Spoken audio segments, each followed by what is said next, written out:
This is a 70-unit subdivision we built. Everyone sees the finished neighborhood and thinks, must be nice. Someday. In this video, I'm going to show you how the value was really made and how it's the same move you'll learn to do in a single house and a lot. This 70-lot subdivision started out as a grass field. It was a grass field on the side of a road, and it actually goes down to a creek, so there's about 10 feet of difference from the front to the back. It's about 12 acres in size, and it has 3 wetlands and a creek that runs through the back of the property. It is a gorgeous property. It's going to make a beautiful subdivision. The people who move in there are truly going to love where they are. We incorporated the wetlands and put walking paths around them, and then we also incorporated the creek and put some walking paths back there. It's truly a beautiful project. This is in the northwest, and this subdivision, it's 70 lots. Even though we only did 70 lots, the zoning would have allowed for quite a few more. And the reason why we didn't do that is because the municipality had asked us, they had said, this is such a beautiful site. We'd love to see you keep it individual homes instead of adding duplexes. And that's how we would have increased the density. So I'm going to talk about how we actually bought the dirt and how this was worked. So whenever I buy a subdivision, especially if it's bare land, I'll go to the seller and say, hey, listen, I think I can get X amount of lots. So in this case, I went to him and I said, hey, I think I can get 70 lots on this. And I actually had it drawn up to show him how I would submit it. I said, it's not always a guarantee, but I'll pay you X amount of dollars per lot. Now, seller, here's the reason why you'd want to consider this. Yes, we could get less lots, but if I get less lots, it drives up my per lot cost, right? So I'm incentivized as the developer to get more lots. If we do a per lot price, you're going to make more money. We came up with a price that we thought was equitable for both of us on a per lot price.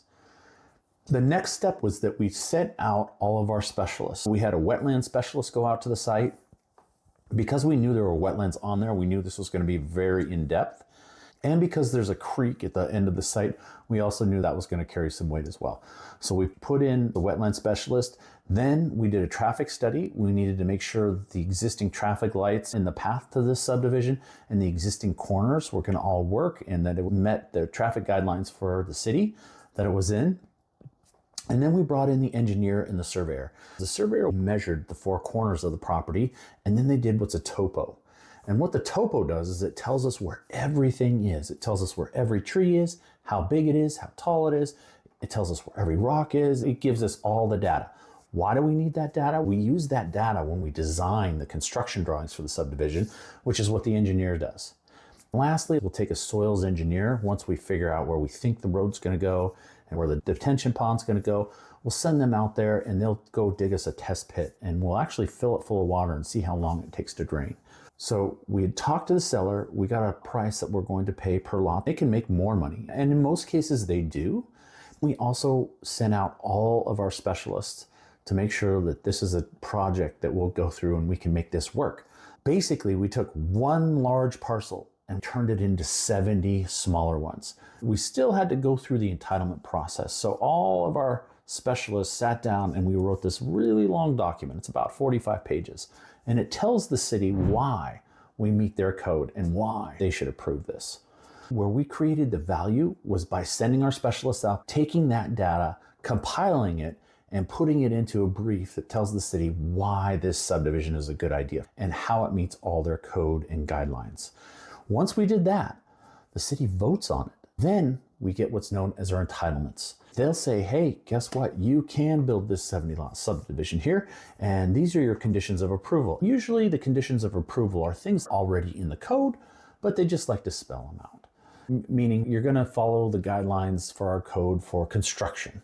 You're going to build our roads to our standard. Things like that. That's usually what's in the conditions of approvals. So where the money was really made in this project was when we got the entitlements. We sent out all of our specialists and compiled all that data, built the brief, put our packet together. Then we take it to the city. Everyone reads it, takes some time. It takes about a month, and then everyone comes to a meeting and they decide whether or not they're going to give it to us. In this case, they gave it to us, which is awesome. Now we've taken one parcel of ground and turned it into 70 lots. Now, it's not actually 70 lots yet. We have the entitlements. to build 70 lots, and we have the conditions of approval that says if we do this and this, we will have a 70 lot subdivision. I want to be really clear on this. When we get our entitlements, that's not when we get paid. Generally, a few more things have to happen before we can actually sell our position in the property. You can turn this into 70 units, and the build just has to be executed. So building a 70 lot subdivision, there's a lot of steps that you have to take, and there's a lot of sub steps and other steps.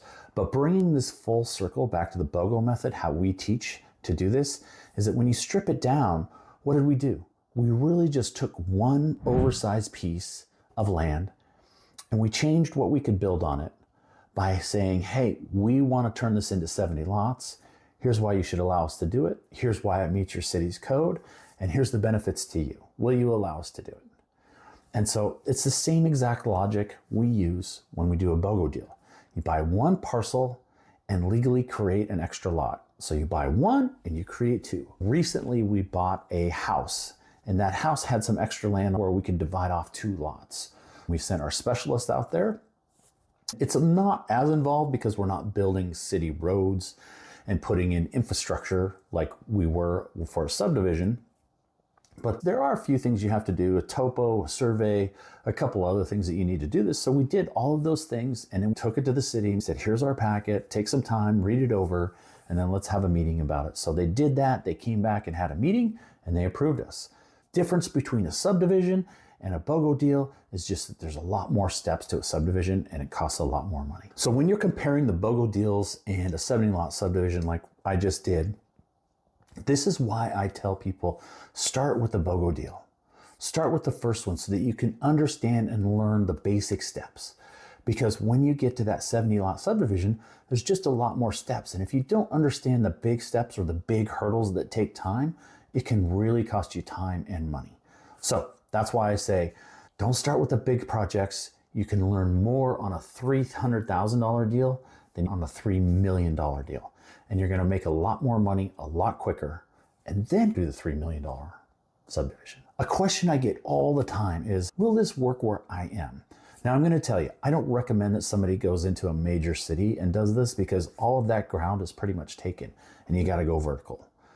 I do recommend, however, that you go to towns that are 100,000, maybe 200,000 or less. They still have ground that's available to be subdivided and the zoning code is a lot less strict and smaller. So what does that translate to you and I? It means there's a lot less rules to follow and a lot less things that we have to consider. So it's quite a bit easier and it goes quite a bit faster. So will it work where I am? Absolutely. Why? Because every city, every municipality, and every county has a land use zoning code. And that zoning code tells you whether or not you can build a subdivision, divide off a lot, build an apartment complex, build commercial, mid-rise, low-rise, all of those things. It's all in the code. The codes for different areas, the names change, but the idea is the same. How you go about getting it is all pretty much the same. In this live class, we're going to open up a zoning map and I'm going to show you the exact questions you're going to ask and take to a city when you want to do a BOGO deal. Everybody wants to do a large subdivision. I remember when I was first starting out, that's exactly what I wanted to do. I started by buying one house with extra. I could divide off the lot. I could buy one and get 2, the house and the lot. It has turned into a 22-year career, over hundreds of deals done, and I've never not gotten the entitlements I've sought. In this webinar, I'm going to go deeper. I'm going to show you more. I'm going to use a deal that I'm doing as an example so that you can see how easy this is, how simple it is if you have the right tools and steps to make it work.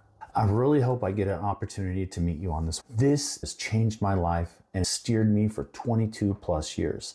It has also given me the lifestyle that I've always wanted and the lifestyle you deserve. I hope to see you.